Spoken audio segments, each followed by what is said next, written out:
উপাসনা সবাইকে সমান করে, এখানে সবাই মিলে এক হয়। সম্মান অসম্মানের প্রশ্ন এখানে নেই।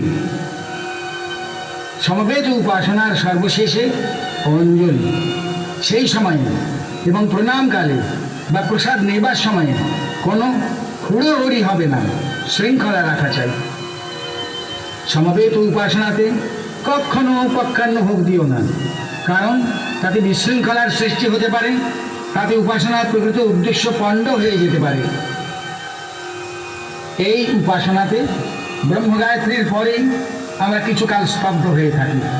তখন আমরা জগন্মঙ্গল সংকল্প করি, মনে মনে ভাবি ওম জগন্মঙ্গলোহং ভাবামি, আমি জগতের মঙ্গলকারী হচ্ছি।